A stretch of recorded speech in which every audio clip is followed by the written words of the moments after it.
सम्मानित राष्ट्रवादी साथियों, मैं श्रीनिवास राष्ट्रवादी संस्थापक भारत रक्षा दल ट्रस्ट आज देश और समाज के मुद्दे पर बिहार में हुए मतदाता सूची के सत्यापन के बाद की स्थितियों पर आप सभी का ध्यान आकर्षित करने के लिए रूबरू हो रहा हूं। सम्मानित साथियों, 10-12 रोज पहले भी मैंने बिहार के मतदाता सूची के सत्यापन के मुद्दे पर जो वर्तमान तथा कथित विपक्ष विरोध दर्ज करा रहा था उस पर अपनी बात कही थी। हालांकि आप सभी लोगों ने उस वीडियो को ठीक से नहीं सुना है, क्योंकि उसमें मात्र 10 लोगों ने ही के ही व्यूज आए हैं जिन्होंने उसको सुना था। लेकिन आज मैं आप सबसे आग्रह करना चाहता हूं कि इस वीडियो को आप लोग जरूर सुनने की कृपा करिएगा। सम्मानित साथियों, बिहार में जो मतदाता सूची का सत्यापन हुआ है उसमें 56 लाख वोट मतदाता सूची से हटने की स्थिति में आ गए हैं, जो हटने जा रहे हैं, बल्कि यूं कह लीजिए। और हमारे वर्तमान तथा कथित विपक्ष का दर्द यही है कि जो 56 लाख वोट, जिन वोटों के बदौलत यह फर्जी वोट मतदाता सूची में दर्ज करा करके जो अपने पक्ष में यह लोग मतदान कराते थे, अब वो वोट कट गया है।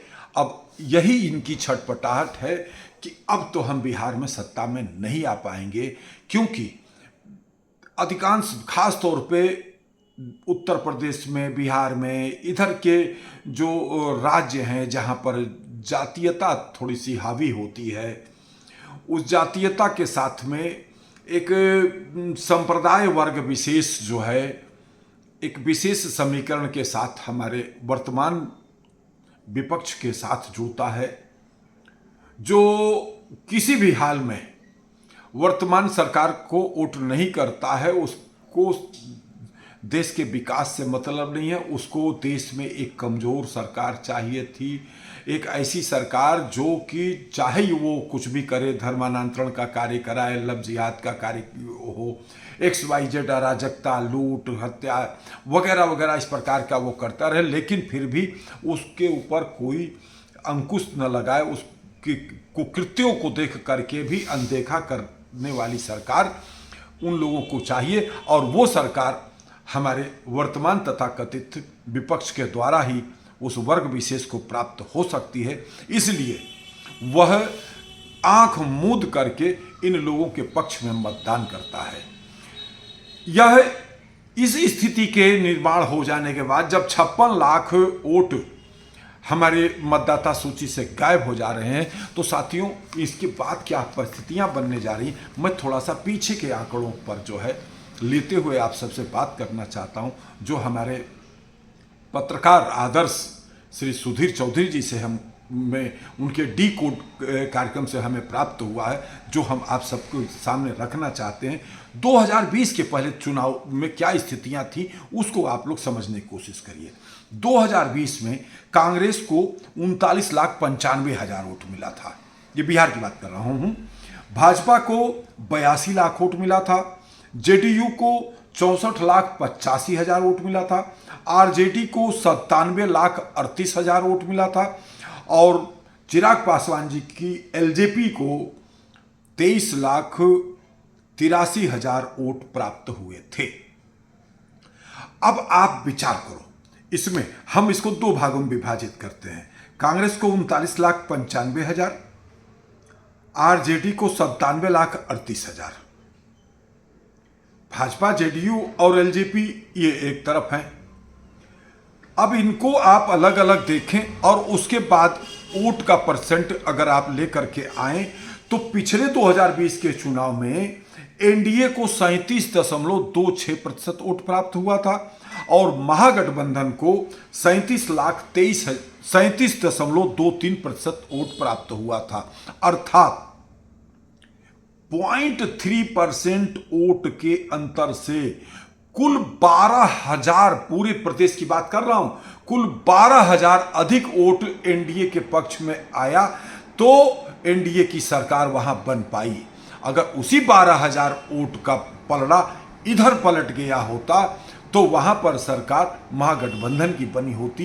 एक न्यूनतम मार्जिन, माइनस मार्जिन जो है 12,000 क्या है। एक लोग विधानसभा का चुनाव जो है 60-60, 70-70 हजार वोटों से जो है जीतते हैं, लाखों के वोटों से चुनाव जीतते हैं।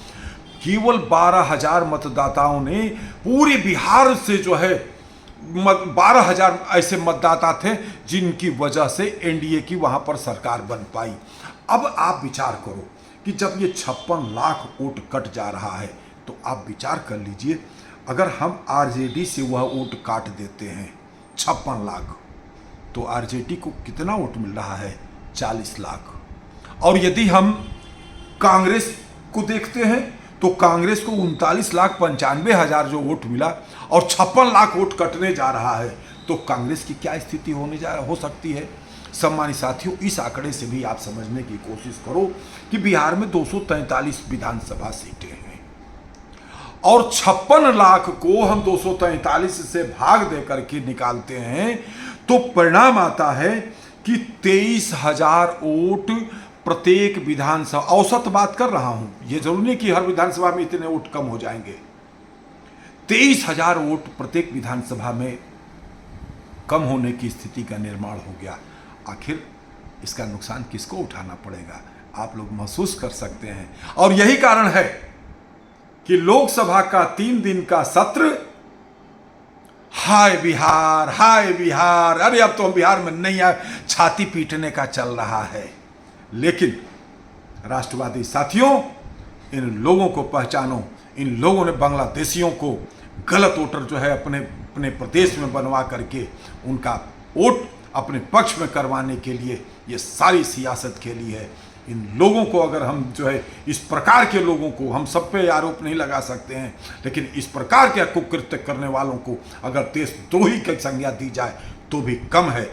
आप राष्ट्रवादी साथियों, इन स्थितियों परिस्थितियों को समझने की कोशिश करो। वर्तमान विपक्ष का चेहरा बेनकाब हो रहा है और इसको समझते हुए हमें सशक्त राष्ट्र के निर्माण में आगे बढ़ करके अपने राष्ट्र नायक प्रधानमंत्री नरेंद्र मोदी जी का साथ देना है। जय मातृभूमि, जय भारत।